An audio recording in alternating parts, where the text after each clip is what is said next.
Welcome into the Verdin Verdict Sports Show. I'm your host, Jacob Verdin. I hope everybody is having a good Monday. Hope y'all had a good weekend. We're jumping right into our LSU football coverage. We're doing it every Monday, every Wednesday, every Friday, live on YouTube at 1 o'clock. Hit the subscribe button so you never miss another show. Hit the like button if you enjoyed the stream. Help, support us.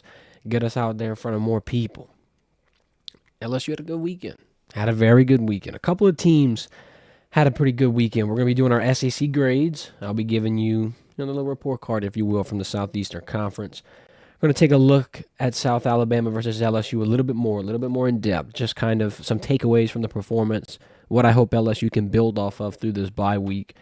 And we're going to reflect on UGA versus Alabama, Saints game. Got a good little show for you. Got a good bit of information here. If you have any questions, if you have anything concerning you, as always, get in the comment section. Drop your questions. Drop anything. We're going to go in and I'm going to be peeking in through it throughout the stream.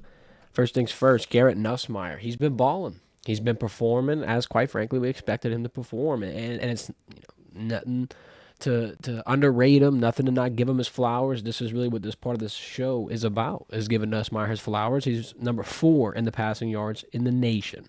Number 1 in completions in the nation, number 3 in touchdowns. And this past weekend, he had his career high in passing yards. He eclipsed the 400 passing yard mark. Yeah, he had a couple interceptions, but in the end, they were situational. They were at the end of a half. They were when you were up 3-4 possessions, when you're getting greedy, if you will, and you're trying to push the ball down the field and fit one more in through the pay dirt. I'm not going to fault them for it. Do we want it to happen going forward? Of course not. Coach Kelly got on him. His people got on him. He was able to kind of get in the right mind frame afterwards. But just from what I've seen this past weekend, the offense is nothing to be questioned. They wanted to hit that 40-point mark. They did. They needed to cover a spread finally all season. They did. Needed to get the running game going. It finally is picking up speed. Last week, 4 touchdowns on the ground for LSU, 237 yards on the ground. They held South Alabama to 112 rushing yards. And you remember when we were talking about our keys to the game, what LSU had to do to ensure victory, if you will. They couldn't let a rusher get to a 100-yard mark, because when South Alabama has a single rusher past the century-yard mark, they normally have a bunch of success that kind of follows with it in their offensive structure. Also, on the defensive side for South Alabama, they can't let their opponent get past 25. Once they, let the opponent kind of hit that mark, it's normally out of reach. And this past week, that was exactly the case. So I'm very, very thrilled for LSU. Good momentum heading into the bye week. You needed this, especially seeing Ole Miss lose. If Ole Miss loses again heading into Columbia this week, you got everything you need. You got all the ammunition. You pretty much already do right now. You just got to get healthy. Stack your days. Make sure Chris Hilton's ready to go for October 12th. But if Ole Miss drops 2 games in a row, both to SEC opponents, it makes that Tiger Stadium matchup that much more entertaining, that much more possible. It feels like it's right there. Even if they win against South Carolina, you're in the same boat. But a loss, a tough game even for Ole Miss, that'll give everybody hope in Baton Rouge who's going to be watching all weekend long. Right now, LSU's number 13, right on the fringe of the college football playoff. I don't know exactly how I feel about it. I'm kind of surprised. I'll say my short reaction would be shocked a little bit. I didn't think we'd be that close. I thought we would float more towards 18 to 15 range. I'll take it. Ole Miss is number 12, so they're thinking we're in the same breath as them. Really, there's a lot of SEC opponents in the top 25. As of right now, you got 6 of them. So half of your college football playoff bracket would be rep by the Southeastern Conference if you went traditional 1 through 12 ranks. You could have 7 if LSU bumps in. They're on the fringe, like we said, number 13. If they have a good performance against an Ole Miss, maybe they jump rank. Maybe they slide in. Maybe it's possible. I think, after USC, you really weren't expecting it. You really didn't see it as like a realistic expectation. Now, if Ole Miss just turns human, if you can see a little bit of just vulnerability, if you will, from Ole Miss when they head into Tiger Stadium, then I think LSU can stack days. They still have a huge opponent in Alabama, though. Alabama gained a lot of respect this week. They're entering the number 1 rank again. They're the number 1 team, top team in college football, and they deserved it. Ryan Williams, first things first, he's a freak. Ryan Williams is a freak. 6 catches, 177 yards, and the game-winning touchdown. When we watched that touchdown, everybody couldn't contain themselves. We're sitting here in a press conference environment. Coach Kelly's waiting to take the podium. I mean, during the Coach Kelly press conference, you're hearing the players in the press conference screaming in the locker room, going crazy. I mean, nobody could contain themselves watching that game. Georgia kind of started off slow, and that's kind of what we expected. We thought it would be a slower game. I didn't expect it to get to that shootout in the end in the high 30s. But Carson Beck and Georgia's played horrible in the first half of pretty much every game this year. Going into the matchup in Tuscaloosa, they were averaging 11 points per game in that first half. They went to a 30-7 start against the Tide. I mean, you just can't get it done with that type of football, especially with how messy the Bulldogs were. 4 turnovers. They weren't able to contain Jalen Milroe. One of the biggest keys also for that game when we talked to G Sports about it was Jalen's going to be the X factor. If he performs and he hits his mark and everything goes according to plan and it's a perfect start for the Tide and Jalen Milroe, then it's going to be pretty hard to expect them not to take that one. And sure enough, I mean, their quarterback won, hell, maybe even their running back won. 16 attempts on the ground for Jalen Milroe, 117 rushing yards, 2 rushing touchdowns, 7.3 yards per carry, but 491 total yards. He's creeping up towards that Heisman-esque stratosphere. And before the season, you know, we're seeing him at the Manny Passing Academy. We're kind of looking at the layout of the SEC, if you will, and it seemed like he had, honestly, one of the most probable roads. Yeah, he's got all the games, the tough matchups, the tough ranked opponents, the underdog status because Kalen DeBoer's in there now, and also a lot of people just didn't see Alabama as a legitimate college football playoff contender. I mean, we thought Jalen Milroe had the opportunity to do it, and it looked like he had all the necessary tools. And honestly, he reminded us of Jaden Daniels a little bit. And I'm not trying to say he's exactly like Jaden Daniels, and he plays exactly like Jaden Daniels.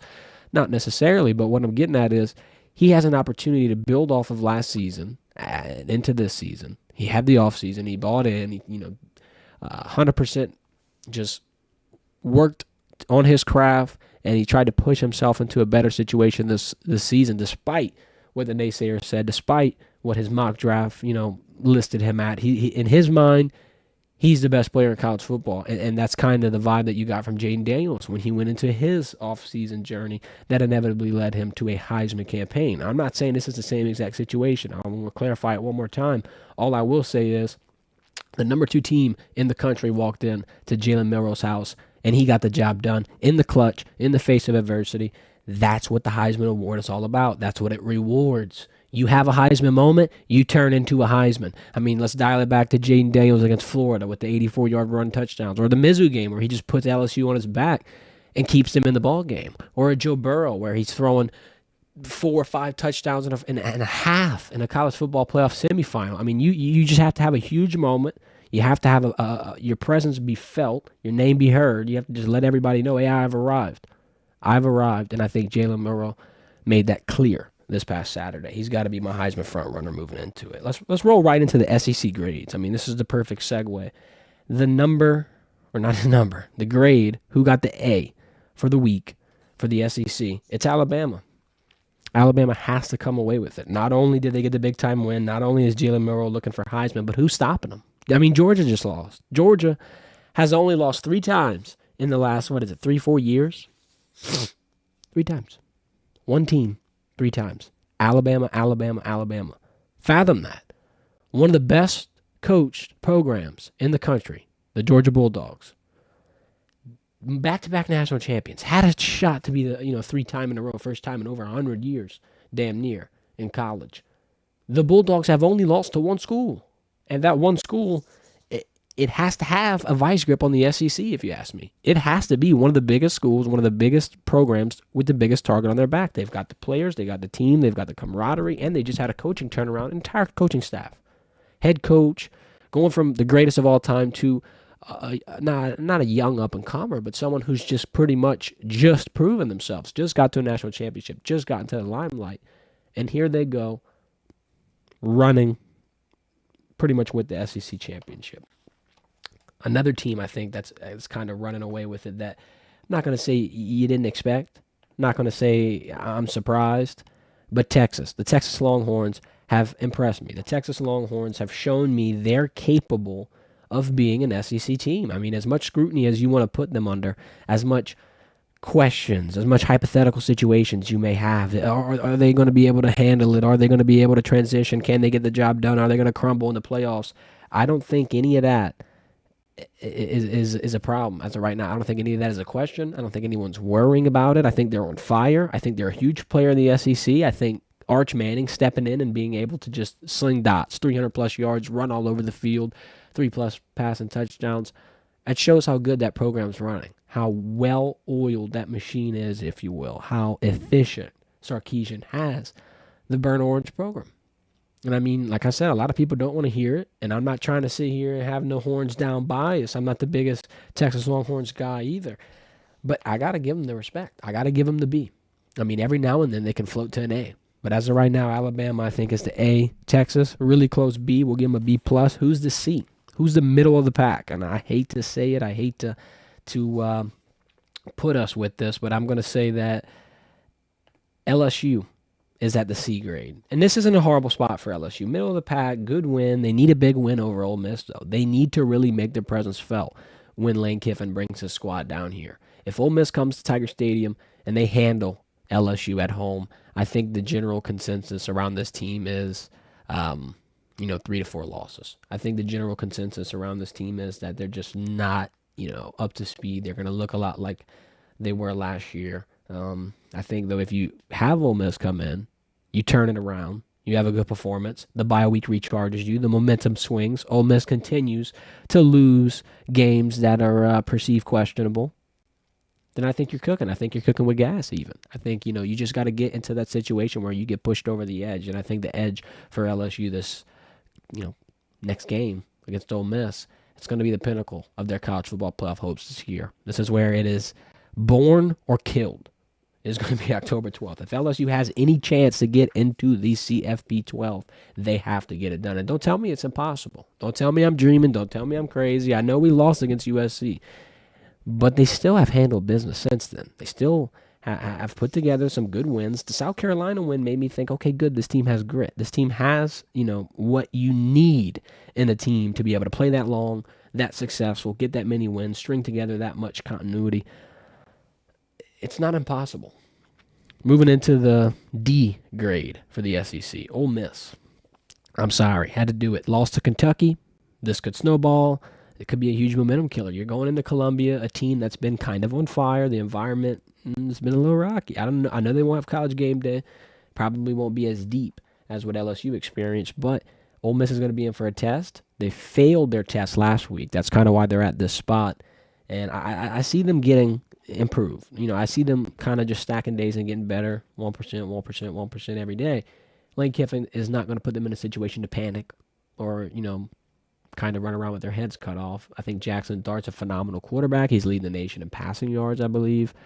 They got an aerial attack. They've got a little bit of a mobile attack. He's a little bit of a dual threat guy. I think, you could expect some you can expect some big plays from him. You can expect some creativity. You can expect some stressful situations, but I think, as of right now, what I've seen, I got to put him at a D. F, mistake. Y'all are going to stay here for a while. I'm sorry. I'm not trying to hate on the Bulldogs. They're starting 1-4. This can't possibly get worse. I mean, they lost to Texas. We expected it. I didn't think Texas was going to drop one to the Bulldogs. But man, oh man, Levy, we got to get something figured out here. Real quick before we hop into a Saints reaction, field your questions, and wrap this thing up. Wanted to shout out our guys at Happy Dad, the best taste and hard seltzer on the market. You know where to get it. If you're at Rouse's, if you're at Albertsons, if you're at Walmart, go ahead and stock up on the best taste and hard seltzer on the market. Gluten-free, no artificial flavors, low in sugar. It's a good, nice, refreshing beverage. I know we're cooling down here in Louisiana. It's been hot as hell. Cool front's finally coming in, though. You get to relax. You get to refresh. Tailgates aren't going to be as rough. Your pre-games are going to be a little easier. Kick it off with a Happy Dad. Get a bye week this week. Get to kind of relax. But when that Ole Miss game comes around, make sure you hit Albertsons, Rouse's, or Walmart. Stock up on Happy Dad. You could even get some merch from their website. Use code Verdin15. We got the link in the bio or in our description on this video. Once again, thanks to our guys at Happy Dad for sponsoring the Verdin Verdict, joining the squad through the college football season. College football, it's been kind of hectic. It's been hectic. It's been interesting. I'm feeling good about LSU. Because at first, when the season opened up, I thought we were going 5-0. I thought LSU was, pushing into perennial powerhouse status. I thought we were going to be able to build on 10-win program, and just it hasn't been as easy as theory had it preseason. I mean, of course, some things happen, injuries happen, question marks pop up. A lot of people think they got it all figured out sometimes, and then sometimes you get into the live reps and you're like, oh shit, we got a little bit more layers that have to be added, a little bit more things that have to be investigated, if you will. And for LSU, I mean, they've been expecting it. I feel like, the last few years, LSU has started the season not ideal. They've lost 5 years in a row. They've kind of been, I'm not going to say underprepared, but just they've been starting slow.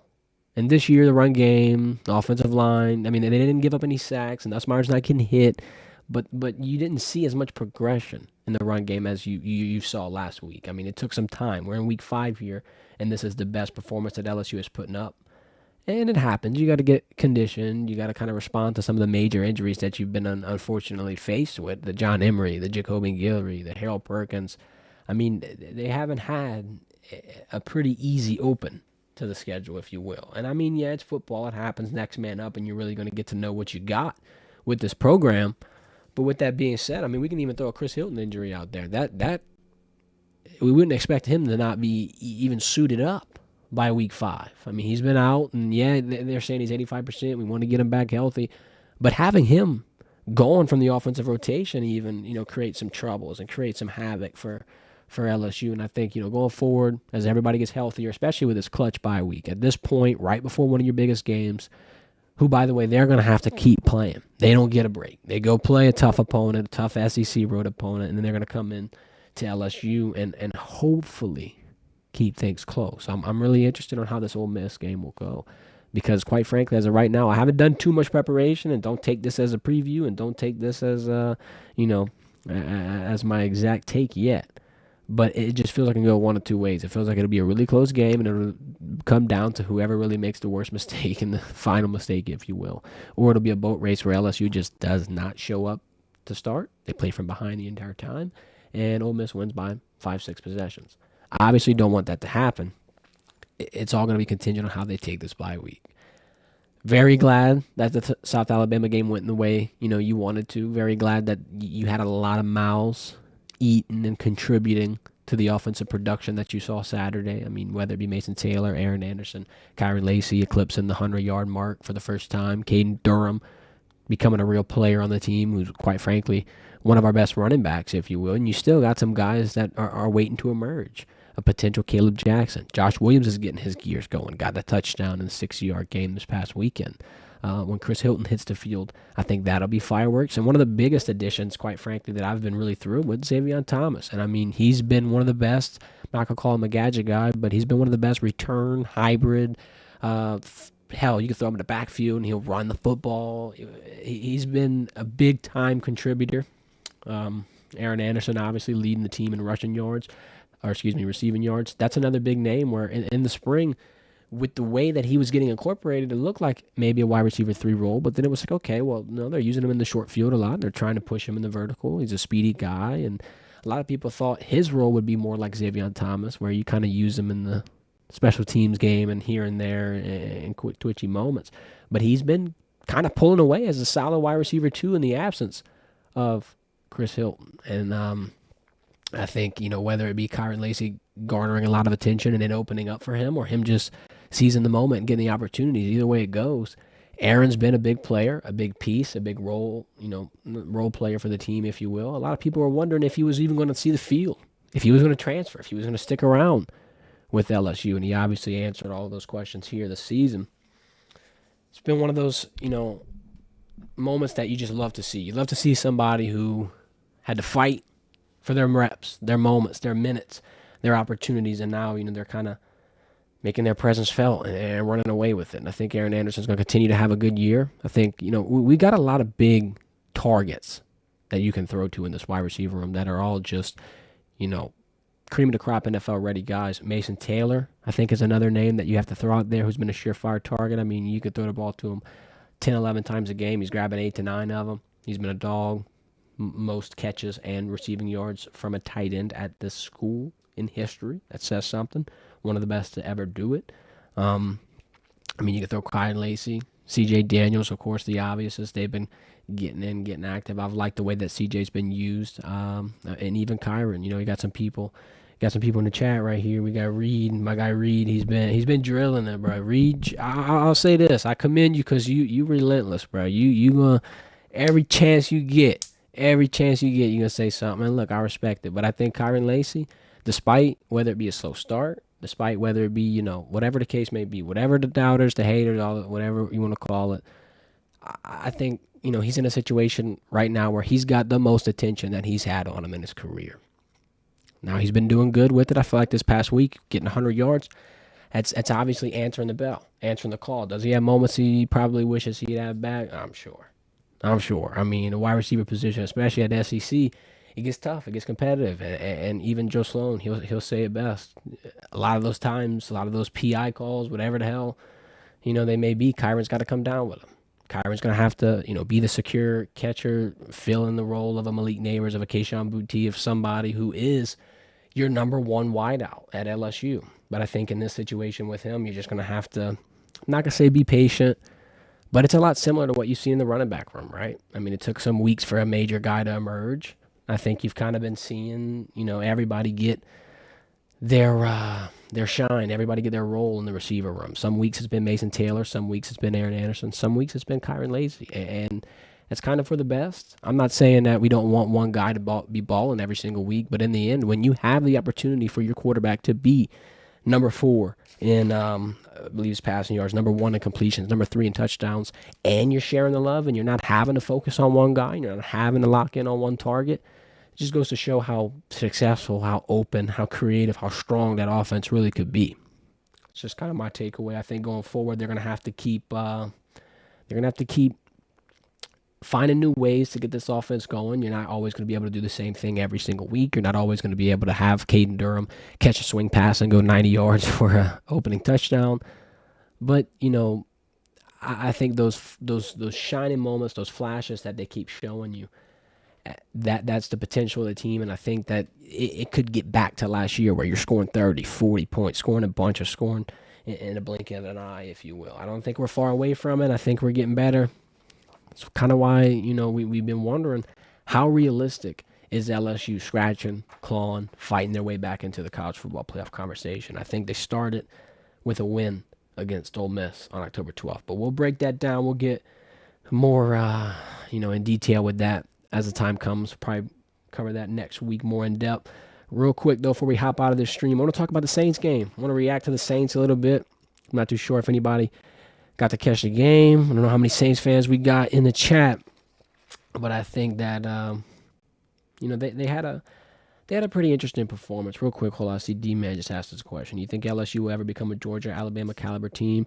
Yeah, I think so. I don't think LSU's that far away. I don't think LSU has that much to compete with comparatively to let me use this comparison the right way. Maybe I'm not going to throw Ole Miss into that mix because they are a bigger brand, but my point is LSU has been at the top of college sports as a whole for a while. I mean, they've got a big brand. They've got their makings all over it. They've got a lot of impressions, a lot of views, a lot of eyes are always on LSU. Now, whether that be Tiger Stadium, whether that be, just the big names that are coming out of it. We just had Joe Burrow and Jaden Daniels on Monday Night Football. People are saying Jaden Daniels is one of the best quarterbacks in the NFC, and I agree. The NFL's changing their Twitter header photo to Jaden Daniels. It's just like there's a lot of opportunity here based off of what you've seen in the past, the blueprint, if you will. You've had Joe Burrow, you've had Jaden Daniels, you've had Livy Dunn, you've had Angel, Flage. I mean, you can just keep pulling names out the hat, like our guy Jerry saying in the chat. If you keep signing these top classes, if you keep using that the right way and leveraging that brand and the opportunity and the platform that LSU gives you, you're going to become the hotbed for people that want to develop, for people that want to, reach their potential, go to a spot with a lot of resources, a lot of facilities, a lot of eyes, and a lot of, championship caliber coaches to help put you in the situation of those NFL stars that we just mentioned. I mean, it's not impossible. Jaden Daniels was a transfer, and Joe Burrow was a transfer who really didn't get much of their opportunities that they thought they should have, who didn't get an opportunity to reach their potential, who weren't the main focal point.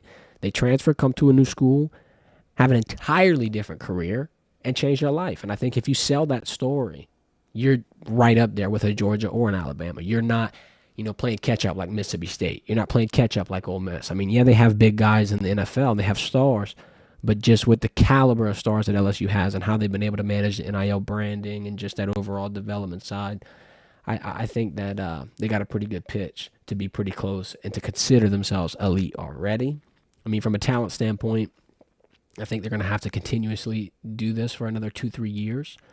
This 25 class will be a great fundamental piecing, but do it again in 26. Do it again in 27. And then not to mention the freshmen that you have playing right now is indicative of how successful that 24 class was. Caden Durham, Trudez Green, PJ Woodland, Deshaun Spears, Dominic McKinley, Ahmad Bro, all of these young guys hitting the field, starting, getting big roles. They're going to lay the bricks down. Now you don't have just vets like a Kyron, a Aaron, a CJ, these type of guys helping the young cats out. You got the younger guys who will be sophomores next year helping the freshmen. So you got sophomores, juniors, seniors. The level of transcendence amongst the depth, it's going to get interesting. I mean, the more freshmen you see play for LSU this year, the better. And the more, you really get closer to having that Georgia or Alabama build, I would say. Jerry in the chat saying, "Imagine all our tight ends can block." Hey, we got a lot of tight ends, man. We got a lot of talent right there. I think pass blocking, they're definitely gonna keep working them at that because that would be very, very beneficial. You have a damn 3 tight end set. Everyone's thinking you're running, all of a sudden, boom! Now you got a 6'6" tight end, a 6'7" tight end, and the tight end at LSU with the most catches and receptions in history running out trying to catch a ball. I mean, we've seen that formation a little bit in fall camp. The amount of talent you got in that room, it's unprecedented here at LSU. I'm sorry, I got to say it. From Kamorian Pimpton to Mason Taylor to Trudez Green, all of these pieces, they bring their own little, pizzazz to the table. But like I said, I just can't think back to a time where LSU had this much talent in that room. All right, let's wrap up the Saints game talk, and then I'm going to get out of here. It was crazy. Crazy game. No passing touchdowns for either team. There was not a single passing touchdown thrown in the Saints versus Falcons game. Please let that sink in. No points for the Falcons offense either, despite winning 26-24. I mean, the kicks, the special teams touchdowns, insane ending, honestly, to the game. A couple takeaways I have. Alvin Kamara, 119 total yards. Pay him. Simply, pay him. The Saints cannot let Alvin Kamara walk. I know you got all the hype with, he's selling his house. He's living with a teammate. You got all this stuff going. Guess what? That selling the house problem, you could completely avoid that by giving him a big enough check to go buy a bigger house, a nicer house, a newer house, hell, maybe even a house closer to the Superdome. I think if Alvin Kamara keeps performing like this, it's a no-brainer, and it might be one of the worst Saints decisions of all time if they do not sign him and keep him on this team. He obviously wants to stay. He obviously will perform and play his ass off for the Saints. You got to give him the bag. You've given everybody the bag but the people that really deserve the bag the most. Please let that sink in. You're paying backup quarterbacks, starting quarterback money years ago. You're paying all these offensive linemen, and you need them. You need them because it's getting grimy. But when it comes time to feeding the skill players or keeping those, touchdown scorers happy, the Saints have kind of been lacking. And I know Michael Thomas might be, a whole different situation, a whole different can of worms, if you will. And I get it. Sometimes it just doesn't work out. But you can't have it happen again. You can't have Alvin Kamara walk. You have to pay him. Another thing, Olave and Shaheed, one of the deadliest 1-2 punches that I've seen. It's not going talked about as much. A lot of people are kind of just, glimpsing over the fact that the Saints offense has been so successful. I mean, yeah, they're giving their credit to Derek Carr, Clint Kubiak. I'm giving my credit to Rashid Shaheed because he's not just wide receiver 2. He's wide receiver 1B. He's the Saints leader in touchdowns, targets, average yards per reception. Yeah, Chris has 5 more catches and only 13 more yards, but they're damn near the same. It's hard to tell who's wide receiver 1 at some points, and I think, Shaheed's going to be a big player for the Saints going forward. You got to keep Olave, Shaheed, and Kamara together. If you keep those 3 together, I think you got something explosive. You got something special. If Kubiak can keep scheming him open, I think Derek Carr can consistently get him the ball. I mean, yeah, you got no passing touchdowns this week. Let's build off this one, boys. I think the Saints can turn this one around. I know I made my prediction and I said that the winner of this last game is probably going to win the NFC South. So naturally, I'd have to think the Falcons are going to be a player. But I still got a little hope for the Saints, unbiasedly, as a non-Saints fan, if I may. Adabo, or Adebo, I'm not too sure how to pronounce his last name. My apologies. But he had some penalties. A couple of interesting plays for the Saints. Number 29, their DB. He had 3 pass breakups, had an interception, had a couple of penalties, like we said. I think that's just a risk of playing physical. He's still a good player. I've seen a lot of people react to it. I've seen a lot of people question him, and if he's good or not. I think he is. I think he's physical. I think he brings what the Saints defense needs from Alante Taylor to Marshawn Lattimore, even Tyrann Mathieu. That's some of the big, smash mouth, hardest hitting, shit talking DBs in the NFL, and you've got to have that. You've got to keep bringing those mouthpieces, big, playmakers in to this defense, because that's what's bringing the Saints life. And I know that they lost, and I know that the Falcons scored 26 points, but no touchdowns. I mean, that defense put on a clinic. I'm going to give them some credit. Lastly, like we said, Saints 2-2. I think they can spin it around. They're entering a really awkward stretch, though. They're going to play the Chiefs in Arrowhead on Monday Night Football this week. It's a tough road game. Then they're going to move into Tampa, regular scheduling at home on a Sunday. Then after that Tampa game, they have a Thursday night matchup, very short week, against Sean Payton and the Broncos. And no, the Broncos aren't a tough team, but playing a Monday, then a tough divisional game the next week, and then a short weekend you're playing Thursday, it's just a little bit of unorthodox, a little bit of just all over the place. And I'm not saying the Saints are going to lose, and I'm not saying that it'll be hell. I'm just saying it'll be a little tough. It'll be a little tough to keep those boys healthy, motivated, and firing on all cylinders. But I think, the Saints, they can make some magic happen. Can they beat the Chiefs? I don't know. Chargers jumped out to a 10-0 lead to Kansas City. It's just going to be up to the Saints to be able to hold that one off and actually get the defending back-to-back champs an L. Well, appreciate everybody for joining the discussion. My guy D-Man, Reed, Jerry, everybody that was chiming in the chat. Hope y'all have a good one. Hit the subscribe button so you do not miss our Wednesday stream. Monday, Wednesday, Friday, 1 o'clock. And, hit the thumbs up if you enjoyed the show. Shout out Happy Dad. You have a great one.